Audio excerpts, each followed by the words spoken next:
February 2015, Shorthand Tamil Senior Grade. Get ready for the dictation. 10 seconds. 5 seconds. Start. மாண்புமிகு துணைத் தலைவர் அவர்களே, நிதி அமைச்சர் கொண்டு வந்திருக்கும் இந்த வரவு செலவு திட்டத்தை நான் ஆதரித்து பேசுகிறேன்.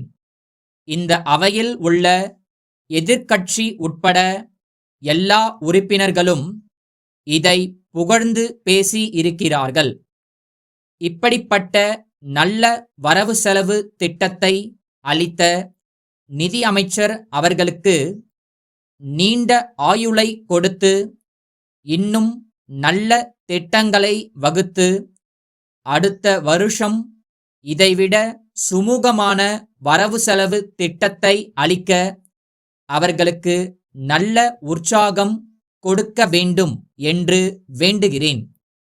இப்பொழுது நீர்ப்பாசனத்தை பற்றி ஒரு சில வார்த்தைகள் சொல்ல விரும்புகிறேன். பொதுவாக நம் அரசு வகுத்திருக்கும் திட்டங்களில் நீர்ப்பாசன திட்டம் என்பது மிகவும் முக்கியமான திட்டமாகும். மிக பெரிய பெரிய அணை திட்டங்களை தீட்டி அவற்றை நிறைவேற்றியதால் மக்கள் இன்று செழிப்பாய் இருக்கிறார்கள். உணவு உற்பத்தி பெருகும் என்பதை அறிய மகிழ்ச்சியாய் இருக்கிறது. ஆனால் பெரிய அணை திட்டங்களால் அணை தண்ணீர் பாயும் இடங்களில் உள்ள விவசாயிகளுக்கு மட்டும் வசதி இருக்கிறது. சிறிய நீர்ப்பாசன திட்டங்கள் குறித்தும் அரசு முயற்சி செய்தால் இன்னும் சில விவசாயிகளுக்கும் பலன் ஏற்படும் என்பதை தெரிவித்துக் கொள்கிறேன். அதனால் நாம் வெளிநாட்டுக்கு உணவுப் பொருள் ஏற்றுமதி செய்யும் அளவுக்கு கூட தயாராகிவிடலாம் என்று நினைக்கிறேன். சில கிராமங்களில், குறிப்பாக அரசு எடுத்துக்கொண்டிருக்கும் கிராமங்களில் சிறிய நீர்ப்பாசன திட்டங்கள் நிறைவேறி இருக்கின்றன. அரசு எடுத்துக்கொள்ளாத இனாம் கிராமங்களில் பாழடைந்த ஏரிகளும் குளங்களும் இருக்கின்றன. அவைகளை செப்பனிட்டு நீர்ப்பாசன வசதி செய்து கொடுக்கலாம். இனாம் கிராமங்களை அரசு எடுத்துக்கொள்ளாவிட்டால் ஏரிகளையும் வாய்க்கால்களையும் மராமத்து செய்வதற்கு மாவட்ட அதிகாரிகள் தங்கள் கையில் அதிகாரம் இல்லை என்று சொல்கிறார்கள். அப்படியானால் அங்குள்ள மக்களின் கதி என்ன ஆவது? அதற்காக அரசு ஏதாவது உத்தரவு போட்டால் தாங்கள் செய்வதற்கு தயாராக இருப்பதாகச் சொல்கிறார்கள். ஆகவே அரசு இது குறித்து கவனம் செலுத்த வேண்டுமென்று கேட்டுக்கொள்கிறேன். 3 வருஷ காலமாக இனாம் கிராமங்களை அரசு எடுத்துக்கொள்ளப் போவதாகச் சொல்லப்படுகிறது. ஆனால் எந்தவிதமான நடவடிக்கையும் எடுக்கப்படவில்லை. இது குறித்து அரசு ஏதாவது செய்ய வேண்டுமென்று கேட்டுக்கொள்கிறேன். அடுத்து, விவசாய வசதி உள்ள கிராமங்களுக்கு கூட மின்சாரம் கொடுக்க மறுக்கிறார்கள். வரிசை பிரகாரம் கொடுப்பதில்லை.